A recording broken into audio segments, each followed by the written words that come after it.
Welcome to beyond rainbow. तो आइए सुनते हैं क्रेनियम नॉवल चैप्टर 24। फिनिया की टेबल पर एक वुडन बॉक्स रखा था जिसे उसके एडवाइजर ने कुछ दिन पहले दिया था। फिनिया को लगा था कि प्रोफेसर इतनी कीमती चीज देने से मना कर देंगी, लेकिन उन्होंने मुस्कुराकर कहा कि इसे रख लो, बस उम्मीद है कि तुम इसे अच्छे से इस्तेमाल करोगी। बॉक्स में रखा स्कैरब बीटल साधारण नहीं था। ये कीमती पत्थरों और सोने की नक्काशी से सजा था और एक प्राचीन फ़ैरो के कॉफिन से आया था। अभी वो सोच ही रही थी कि डेस्क पर रखे फोन की घंटी बजी। फोन उठाते ही जानी पहचानी आवाज सुनाई दी। उसे खुद भी समझ नहीं आ रहा था कि इस रिश्ते में असली बॉस कौन है, क्योंकि बुआ में उसे काम के लिए मनाने की खास कला थी, या यूं कहें कि जिम्मेदारी उसके सिर पर डालने की। और जाहिर है, फीनिया कभी मना नहीं करती थी। फीनिया ने फोन उठाते ही मजाक में कहा, अगर डॉक्टर बुसाया का फोन आए तो कह देना कि डॉक्टर फीनिया छुट्टी पर गई है। बुआ हंसते हुए बोली, ये जोक तो बाबा आजम के जमाने का है। बुआ ने आगे कहा कि प्रोफेसर क्लास में फंसी हुई है, इसलिए फॉसिल रिसीव करने के लिए तुम्हें ही सिग्नेचर करने होंगे। तो तुम आ रही हो? फिनिया ने छेड़ते हुए जवाब दिया कि नहीं, अभी नहीं। बुआ ने झुंझलाकर कहा कि गलती की जो तुम्हें फोन लगाया। फिनिया मुस्कुराई और बोली कि अगर तुम्हें मेरी याद आ रही है तो सीधे सीधे कहो, ऐसा नाटक करने की जरूरत नहीं। वैसे भी तुम लैब की हेड हो, खुद ही साइन कर लो, क्योंकि फॉसल तुम्हारा ही है। बुआ ने झुंझलाते हुए कहा कि जैसी तुम्हारी मर्जी, वही ऑफिस में बैठे रहो। इतना कहकर उसने गुस्से से फोन काट दिया। फोन कटते ही फिनिया लैब की ओर बढ़ गई। वहां पहुंचते ही उसने देखा कि बुआ और सिक्योरिटी गार्ड एक बड़ी वुडन बॉक्स को धक्का दे रहे थे। बॉक्स इतना बड़ा था कि उसमें एक इंसानी शरीर आराम से रखा जा सकता था। उन्होंने उसे बड़ी टेबल के पास रख दिया। जैसे ही बुआ ने फिनिया को आते देखा तो चिल्लाकर कहा कि मेरे लिए साइन कर दो। वो खुद ये देखकर एक्साइटेड थी कि बॉक्स में एक प्रिमिटिव ह्यूमन का फॉसिल है जो लगभग 1 मिलियन साल पुराना था।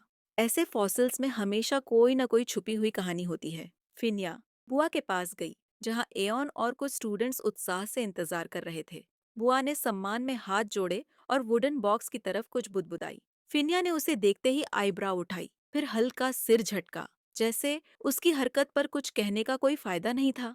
आखिर में वो मुस्कुरा दी। भले ही बॉक्स में रखे फॉसिल्स कुछ सुन नहीं सकते, लेकिन ये बुआ का तरीका था उनसे इजाजत मांगने का। बुआ ने जल्द से जल्द बॉक्स खोलने को कहा। पूरे कमरे में सन्नाटा छा गया। सभी की निगाहें उस वुडन बॉक्स पर टिक गई। जैसे ही ढक्कन हटाया गया, अंदर लाखों साल पुराना स्केलेटन आराम की मुद्रा में पूरी तरह सुरक्षित रखा गया था। एओन ने बुआ को वेरिफिकेशन डॉक्यूमेंट्स दिए। बुआ ने कागज लेकर धीरे धीरे डॉक्यूमेंट्स की जांच शुरू की। आसपास खड़े स्टूडेंट्स उत्सुकता से स्केलेटन को देख रहे थे। किसी भी एंथ्रोपोलॉजिस्ट के जीवन में ऐसा मौका बार बार नहीं आता जब वो कुछ इतना असली देख सके। बुआ की आंखों में एक्साइटमेंट की चमक थी। उसने कहा कि ये सच में अद्भुत है। फिनिया ने मुस्कुराते हुए जवाब दिया कि मैंने तो अब तक सिर्फ कुछ फ्रैगमेंट्स देखे थे, बस कुछ स्कल्स और उंगलियों की हड्डियां। बुआ झुककर स्केलेटन को देखते हुए बोली कि ये पहली बार है जब मैं कुछ इतना असली देख रही हूँ। यहाँ 47 पीसेस है। मैं तो एक्साइटमेंट में बेहोश ही हो जाऊंगी। फिनिया ने हंसते हुए कहा कि गहरी सांस लो, अभी बेहोश मत होना। उसने एक्साइटेड बुआ के हाथ से डॉक्यूमेंट्स ले लिए और खुद पीसेस चेक करने लगी। बुआ ने ध्यान से फॉसिल को देखा। ऐसे स्पेसिमेंस आसानी से नहीं मिलते, ज्यादातर तो विदेशों के म्यूजियम्स में होते हैं। उसे सोचकर ही हैरानी हो रही थी कि प्रोफेसर ने इसे यहाँ लाने के लिए कैसी नेगोशिएशन की होगी। एक्साइटमेंट में आकर उसने कहा कि आज रात वो यहीं रुकने वाली है। ये सुनते ही फिनिया की आवाज थोड़ी तेज हो गई, जिससे सब चौंक गए। उसने हैरानी से पूछा, पागल हो क्या? बुआ ने जवाब दिया कि क्यों नहीं। फिनिया ने उसे घूर कर देखा और उसका सवाल दोहरा दिया, जैसे अब भी उसे यकीन न हो। इसी बीच फैंग की आवाज गूंजी, अरे तुम दोनों फिर से। उसकी हल्की फुल्की टोन ने माहौल को थोड़ा सहज बना दिया। उसने मजाक में पूछा कि क्या फिर से लड़ाई शुरू करोगे? फिनिया ने गहरी सांस भरते हुए कहा कि डॉक्टर बुआ आज रात यहीं रुकना चाहती है, बस क्योंकि उनसे एक्साइटमेंट काबू नहीं हो रही। इस पर फैंग ने हल्के अंदाज में कहा कि उसे जो करना है करने दो। बुआ ने तुरंत जवाब दिया, देखा, फैंग को कोई दिक्कत नहीं है। फैंग मुस्कुराई और बोली, किसने कहा कि मुझे दिक्कत नहीं? वो तो बस एक अच्छी दोस्त है और उनका साथ दे रही है। अगर जागना है तो जागो। फिर उसने बताया कि उसे रात 2 बजे लैब से कुछ सैंपल्स लेने हैं, इसलिए वो भी आज इंस्टीट्यूट में ही रुकेगी। बुआ ने उत्साहित होकर पूछा कि क्या फैंग सच में रुकने वाली है, लेकिन उसका पूरा ध्यान अब भी फॉसिल पर था। फिनिया ने बिना समय गवाए कहा कि वो इस पागल को अकेला नहीं छोड़ सकती, नहीं तो ये एक्साइटमेंट में बेहोश हो जाएगी। फैंग करीब आकर धीरे से बोली, कहीं तुम्हें जलसी तो नहीं हो रही? बुआ ने हैरानी से पूछा। अब ये क्या चल रहा है? फिनिया ने डॉक्यूमेंट्स पर नजर गड़ाए कहा, कुछ नहीं। फैंग ने हंसते हुए उसे देखा, जिस पर फिनिया ने आंखें घुमा ली। फैंग मुस्कुराई और कहा कि वो उसके सपोर्ट में है, फिर लैब से निकल गई। बुआ ने पूछा, फैंग को क्या हो गया? फिनिया ने हल्के मजाकिया लहजे में जवाब दिया, उसे नींद नहीं मिली, इसलिए ज़ॉम्बी जैसी लग रही है, वैसे ही जैसे तुम। बुआ ने चिढ़ते हुए कहा, बेहतर होगा कि उसे याद न दिलाया जाए कि किसने रात भर जगाए रखा। थोड़ा गंभीर होकर फिनिया ने पूछा, प्रोफेसर ने प्रेस कॉन्फ्रेंस के बारे में कुछ कहा? बुआ ने बताया कि तारीख अब भी तय नहीं हुई है। दोनों ने विजिटेशन के प्रमोशनल इवेंट पर चर्चा की, जो 2 महीने में होने वाला था। फिनिया ने कहा कि उसे लगता है कि ये अगले महीने हो सकती है, इसलिए उसे इनविटेशन का ड्राफ्ट बनाना शुरू कर देना चाहिए। बुआ ने सुझाव दिया कि एओन को करने दो, क्योंकि उसे तो स्पीच की तैयारी करनी चाहिए। फिनिया ने कहा, सिर्फ इनविटेशन ही है तो वो खुद कर सकती है।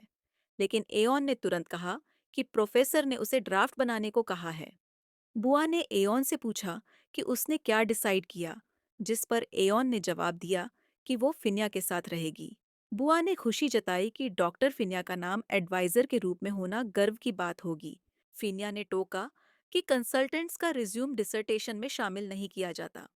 बुआ ने फील्ड रिसर्च की बात छेड़ी, जिस पर एओन ने कहा कि वो इंग्लैंड जाना चाहेंगी। फिनिया ने कहा कि अगर वो आज कुछ कॉल्स कर ले तो एओन कल जा सकती है। एओन ने पूछा, प्रेस कॉन्फ्रेंस के दिन और क्या तैयार करना है? फिनिया ने जवाब दिया, बुआ बाकी चीजों का ध्यान रख लेगी। बुआ ने तंज कसते हुए कहा कि वाइस डायरेक्टर का काम तो बस कैमरों के सामने अच्छे से पोज करना है। एओन ने तुरंत कहा, मुझे तो लगता है कि पीफिनिया कैमरों के सामने प्रिटी लगती है। बुआ ने मजाक में कहा, इसकी तारीफ मत करो, इसका दिमाग पहले से ही 7वें आसमान में है। फिर चिढ़ते हुए बोली, बस ये सोच लो कि प्रेस कॉन्फ्रेंस में क्या बोलना है। फिनिया ने फॉसिल की तरफ देखते हुए कहा, हम हेबिलिस को शो करेंगे ताकि इंस्टीट्यूट को हाईलाइट किया जा सके। बुआ ने मुस्कुराकर कहा, अगर कुछ और दिलचस्प मिले तो वो भी साथ ले आना। फिनिया ने हंसते हुए जवाब दिया, ओके बॉस, जैसा आप कहे। कुछ दिनों बाद का सीन। डॉक्टर फिनिया ने कॉन्फ्रेंस हॉल में नजर दौड़ाई, जहां 120 से ज्यादा प्रोफेसर्स, एकेडमिक्स, स्टूडेंट्स और प्रेस के लोग मौजूद थे। आज रिसर्च इंस्टीट्यूट की ऑफिशियल प्रेस कॉन्फ्रेंस थी, जिसमें डॉक्टर निसारा को डायरेक्टर और फिनिया को वाइस डायरेक्टर नियुक्त किया गया। फिनिया कॉन्फ्रेंस टेबल के हेड पर थी, जबकि बुआ स्टेज के कोने से इवेंट और सिक्योरिटी संभाल रही थी। प्रेस कॉन्फ्रेंस के बाद पार्टिसिपेंट्स को इंस्टीट्यूट का टूर दिया गया, जहां अलग-अलग फ्लोर्स पर एंथ्रोपोलॉजी और अर्ली ह्यूमंस से जुड़े एग्जिबिट्स और फॉसिल्स दिखाए गए। बुआ ने विजिटर्स को लैब में स्पेसिमेंस दिखाए, जहां एक यंग मैन ने हैरानी से पूछा कि ये असली है। बुआ ने बताया कि ये एक रेयर डोनेशन है और जल्द ही स्टूडेंट्स के लिए एक्सचेंज प्रोग्राम शुरू होगा। एक यंग वुमन ने कलेक्शन की तारीफ की, जिस पर बुआ ने बताया कि ये कई इंस्टीट्यूट्स की मदद से संभव हुआ है। बुआ ने विजिटर्स को आराम से एक्सप्लोर करने दिया और फिर वहां से चली गई। थोड़ी देर बाद वो 2 वाटर बॉटल्स लेकर लौटी। उसने देखा कि फिनिया कुछ ऑब्जेक्ट्स पकड़े खड़ी थी। हल्की मुस्कान के साथ बुआ ने मजाक किया कि आज डॉक्टर फिनिया बहुत एलिगेंट लग रही है और एक बॉटल उसकी तरफ बढ़ा दी। फिनिया ने वुडन बॉक्स बुआ को थमाया, फिर बॉटल से एक सिप ली। हल्की मुस्कान के साथ चिन उठाई, जैसे मानो अपने ही अंदाज को साइलेंटली एडमायर कर रही हो। फिर मजाकिया लहजे में कहा, डॉक्टर फिन से प्यार मत कर बैठना। ये सुनकर बुआ ने तुरंत फुसफुसाकर मना कर दिया। उसकी आवाज इतनी धीमी थी कि और कोई न सुन सके। बुआ कहाँ रुकने वाली थी। उसने चिढ़ाते हुए कहा कि फिनिया की जरा सी भी तारीफ हो जाए तो उसका घमंड 7वें आसमान पर पहुंच जाता है। फिनिया ने आंखें घुमाई और मुस्कुराते हुए धीमे से कहा, बकवास बंद करो, स्लीपी हेड। आसपास के माहौल को देखते हुए उसने हल्के से कहा कि यहाँ काफी लोग इंटरेस्टेड लग रहे हैं, जो कि टीचर के लिए अच्छा होगा। इस पर फिनिया मुस्कुरा दी और बोली, अब तो बुआ काफी प्राउड फील कर रही होगी। बुआ ने बड़ी मुस्कान के साथ कहा, मुझे तो पहले से ही तुम पर प्राउड है, तुम बहुत अच्छी हो।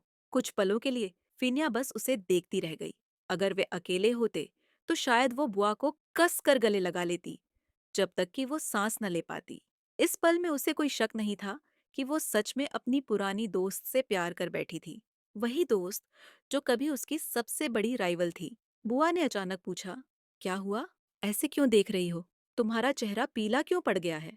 फिनिया ने सिर झटकते हुए कहा कि वो नेचुरली पेल है, और फिर बुआ से पूछा, क्या उसने मेकअप लगाया है? क्योंकि उसे याद नहीं पड़ता कि उसने पहले कभी मेकअप लगाया हो। बुआ ने जवाब दिया कि आज उसने मेकअप लगाया है। आखिर कैमरा के सामने अच्छा दिखना जरूरी है। फिनिया ने तुरंत कहा कि कोई बात नहीं, वो वैसे भी उसके चेहरे पर ज्यादा ध्यान नहीं देती। इस पर बुआ ने हल्का सा तंज कसते हुए कहा कि उसने मेकअप फिनिया के लिए थोड़ी लगाया है कि वो उसे देखे। फिनिया हंसते हुए मुड़ी और मजाक में दूसरी तरफ जाने का नाटक किया, लेकिन फिर अचानक रुक गई। उसने वुडन बॉक्स की तरफ इशारा करते हुए कहा, प्लीज इसे संभाल कर रखना। वो इसे खो देने से डर रही थी, क्योंकि उसे वैसा दूसरा नहीं मिलेगा। बुआ ने उसके हाथ में रखे बीटल की तरफ देखा और हल्की मुस्कान दी। फीनिया ने सोचा था कि वो इसे सबको दिखाएगी, लेकिन अब उसे लगा कि ऐसा करना ठीक नहीं होगा। अगर किसी ने चुपचाप इसे अपनी पॉकेट में रख लिया तो मुश्किल हो सकती थी। बुआ ने वुडन बॉक्स अपने हाथ में लेते हुए भरोसे से कहा कि वो इसे फीनिया के ऑफिस में रख देगी। बधाई हो, मिस बुआ। एक गहरी पुरुष आवाज सुनकर दोनों ने ध्यान उधर मोड़ा। फिनिया ने देखा कि बुआ ने सफेद शर्ट और ब्लैक पैंट्स पहने व्यक्ति को मुस्कुराकर नमस्ते कहा और पूछा, कैसे हो? जैसे तैसे चल रहा है, उस व्यक्ति ने हल्की मुस्कान के साथ कहा। इसे देखकर फिनिया उनकी बातचीत को और गौर से सुनने लगी। मैंने तुम्हें मैसेज किया था, लेकिन तुमने जवाब नहीं दिया, उस व्यक्ति ने आगे कहा। उस वक्त मैं काफी बिजी थी और आम तौर पर मैसेजेस का जवाब नहीं देती। अगर कुछ अर्जेंट हो तो कॉल करना बेहतर है, बुआ ने बात टालने की कोशिश करते हुए कहा। फिनिया ने मन ही मन सोचा, यही वो लड़का होगा जिसके बारे में फैंग ने बताया था। उसने उसे करीब से परखा। वो आकर्षक था, एक प्रोफेसर की तरह कॉन्फिडेंट, नीटली कटे बाल और हमेशा हल्की मुस्कान। वो फीनिया से कुछ ज्यादा लंबा नहीं था। फिन, ये प्रोफेसर सॉन्गवुड है, बुआ ने परिचय करवाया। प्रोफेसर, ये डॉक्टर फिनिया है, vice principal. Nice to meet you, दोनों ने एक दूसरे को शॉर्ट में जवाब दिया। प्रोफेसर सॉन्गवुड ने बुआ की ओर देखा और पूछा, आज लंच के लिए तुम्हारे पास समय होगा? ये सुनते ही फिनिया का ध्यान बुआ पर गया। बुआ साफ तौर पर नर्वस थी और उसने एक पल के लिए फिनिया की ओर देखा। तुम्हारे दिमाग में कुछ प्लान है? बुआ ने पूछा। मैं सीनियर स्टूडेंट्स की इंटर्नशिप पर चर्चा करना चाहता था। लंच के दौरान बात कर सकते हैं? प्रोफेसर ने पूछा। ओ, अ, बुआ ने हल्की झिझक के साथ सिर खुजलाया, जैसे सही शब्द ढूंढ रही हो। मेरा मानना है कि प्रोफेसर को सीधे टीचर से बात करनी चाहिए, क्योंकि मैं ये डिसीजन नहीं ले सकती। उसने बहाना बनाया, जैसे किसी तरह इस बातचीत से बचना चाहती हो। तुम फिनिया से भी बात कर सकते हो, यही इस मैटर को देखती है। फिनिया ने बुआ को ऐसा लुक दिया जैसे कह रही हो, वाह, अब ये भी मेरे सिर मढ़ दिया। फिन, तुम क्या ये देख सकती हो? बुआ ने अचानक उसका हाथ पकड़ा और खींचा। मुझे कुछ जरूरी काम देखना है। इतना कहकर वो फौरन वहां से गायब हो गई, जैसे हवा में घुल गई हो। फिनिया ने मन ही मन सोचा, बुआ की सिचुएशन से बचने की कला वाकई काबिले तारीफ है। सीन चेंज होता है। तो यही वो लड़का है जिसने तुम्हें पटाने की कोशिश की थी? फिनिया के पूछते ही बुआ, जो अपने ऑफिस में आराम से कॉफी पी रही थी, अचानक घूंट निगलते निगलते चोक कर गई। वो थोड़ा घबराई हुई थी, जैसे खुद को जल्दी से संभालने की कोशिश कर रही हो। आखिर वो यहाँ प्रोफेसर से बचने के लिए ही तो छुपी थी। बुआ ने मासूमियत से पूछा, कौन? फिनिया बिना देर किए बोली, प्रोफेसर सॉन्गवुड। बुआ को हैरानी हुई। किसने कहा कि उसने मुझे पटाने की कोशिश की? फिनिया ने तुरंत फैंग का नाम लिया। बुआ ने सिर हिलाते हुए जवाब दिया, कौन मुझे पटाने की कोशिश करेगा? आवाज ऊंची करने से कुछ नहीं होगा, फिनिया ने कहा, साफ समझते हुए कि वो झूठ बोल रही थी। कौन चाहेगा किसी ऐसे इंसान को जो बस सोता ही रहता है? बुआ बटर लगी टोस्ट उठाकर खाने लगी। लंच में अभी वक्त था और उसे डर था कि प्रोफेसर सॉन्गवट फिर उसे ढूंढने आ जाएगा। अगर ध्यान दोगी तो समझ आएगा कि कुछ लोग तुम में दिलचस्पी रखते हैं, फिनिया ने कैजुअली कहा, जबकि बुआ ने अपनी वर्क चेयर से एक सफेद रैबिट पिल्लो निकाला, जिसकी जिपर खोलने पर वो ब्लैंकेट में बदल जाता था। उसने उसे टेबल पर रखा और सिर उस पर टिका दिया। डॉक्टर बुसाया, तुम अपनी बॉस के सामने सो रही हो। फिनिया ने उसे छेड़ते हुए डांटने का नाटक किया। और क्या इसमें मेरी गलती है कि मैं सोई नहीं? मैं बस अपनी आंखों को 1 सेकंड के लिए आराम दे रही हूँ, बुआ ने जवाब दिया। फिनिया ने टेबल के दूसरी तरफ एक कुर्सी खींच ली और चुपचाप अपनी दोस्त को देखती रही, जैसे वो अक्सर करती थी। जब उसने देखा कि बुआ बिल्कुल स्थिर बैठी है, तो उसने अपना हाथ उठाया और हल्के से उसके बिखरे बालों से खेलने लगी। अचानक बुआ उछलकर खड़ी हो गई। फिनिया ने घबराकर कुर्सी से गिरते गिरते खुद को संभाला। आज कौन सा दिन है? आज प्रोग्रेस रिपोर्ट की प्रेजेंटेशन है। बुआ तुरंत कंप्यूटर की तरफ मुड़ी, उंगलियों से अपने चश्मे को सही किया और तेजी से कीबोर्ड पर टाइप करने लगी। आज ही है ना? उसने फिनिया से कंफर्म करने के लिए पूछा। हाँ, फिनिया ने जवाब दिया। बुआ ने तुरंत पूछा कि उसने उसे कल याद क्यों नहीं दिलाया। फिनिया ने कहा कि वो सो रही थी। वैसे भी वो हर हफ्ते ऐसा करती है और हर बार भूल जाती है। बुआ ने विरोध किया कि वो हर हफ्ते नहीं भूलती। फिनिया ने क्यूरियोसिटी से पूछा कि क्या उसे कभी खुद पर गुस्सा नहीं आता। बुआ ने कैजुअली जवाब दिया कि अगर गुस्सा आता है तो वो सो जाती है। फिर उसने आगे पूछा कि फिनिया ने अपना रिपोर्ट कंप्लीट कर लिया या नहीं। फिनिया ने बताया कि काफी पहले ही कर लिया था। ये सुनकर बुआ ने रिक्वेस्ट की कि उसकी भी बना दे। फिर से वही बात, तुम हर बार मुझसे अपना काम करवाने की कोशिश क्यों करती हो? यहाँ बॉस मैं हूँ, याद है ना? तुम हर बात पर कंप्लेन करती हो। बुआ बड़बड़ाई बिना स्क्रीन से नजर हटाए। उसकी उंगलियां लगातार कीबोर्ड पर चलती रहीं। अगर भूख लगी है तो लंच करने जा सकती हो, बुआ ने कहा। नहीं, मैं वेट करूंगी, फीनिया ने जवाब दिया। उसने बुआ का छोड़ा हुआ टोस्ट उठाया और एक बाइट लिया, फिर चुपचाप बैठ गई ताकि उसकी दोस्त काम कर सके। कुछ ही देर में उसने बुआ का तकिया उठा लिया और उस पर सिर रखकर झपकी लेने लगी। उसे यह सोचकर हंसी आ गई कि मानो वह यहाँ सिर्फ इस लड़की की देखभाल करने के लिए बैठी हो। मुझे घूरना बंद करो, मैं कंसंट्रेट नहीं कर पा रही। आंखें बंद करो, बुआ ने रूखे लहजे में कहा। प्रोफेसर सॉन्गवुड से तुम्हारी बातचीत कैसी रही? उसने हल्के फुल्के अंदाज में पूछा, जबकि उसकी उंगलियां रिपोर्ट टाइप कर रही थीं। कुछ खास नहीं, बस वो चाहते हैं कि फोर्थ ईयर स्टूडेंट्स यहाँ इंटर्नशिप करें। बुआ, वो तुम्हें पसंद करते हैं, मुझे नहीं। पर मैं उन्हें पसंद नहीं करती, बुआ ने जवाब दिया, जिससे फिनिया मुस्कुरा उठी।